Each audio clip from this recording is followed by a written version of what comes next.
So, my dear Joseph Burga and his Why Am I Doing This?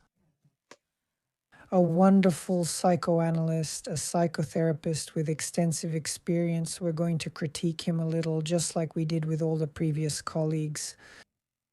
And still, I would strongly recommend the book, especially for those members of our group who are having a hard time. Books of this particular psychological nature, so when you feel that it's still a bit difficult for you to read, say, psychological literature, this is exactly the kind of author who will help you. Everything is quite clear, yet at the same time deeply detailed, with very beautiful and vivid examples that will reflect everything that may have happened to you and your loved ones. So it's just that illustrative,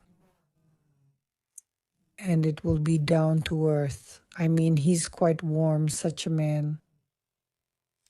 Very humane. And yes, of course, you could criticize him for, well, I wouldn't call it kitchen language. I immediately remember our university professors when you started explaining complicated things to them in simple words, and I think that's a special talent. Really, it's not about just talking nonsense and showing off, but actually explaining things in a way that's easy to understand so that even a teenager could get what it's about.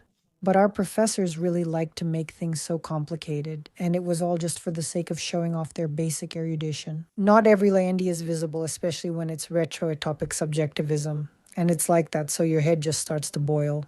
They just loved it, and everyone wanted to outdo each other.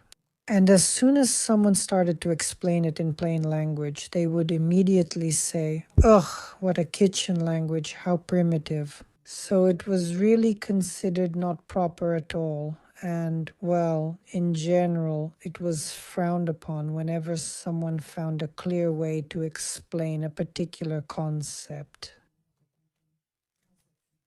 So, coming back to our book, it's a very easy read, really easy, clear, and accessible. You can literally sit down and read it in just a few sessions. So, in that regard, of course, we can definitely praise her for it. What else can I add here? I want to say he understands, he knows everything we've already discussed. I want to remind you that this is the end of the third week on psychological defenses. It's just that, in addition to what we did together in the group, he also shared a large number of the most vivid and specific stories from the lives of his patients. For example, he takes a girl who had, let's say, a traumatic memory of children bullying her, even being cruel to animals, and how her split happened, how the world became black and white for her, how she started seeing things as either terrible or wonderful.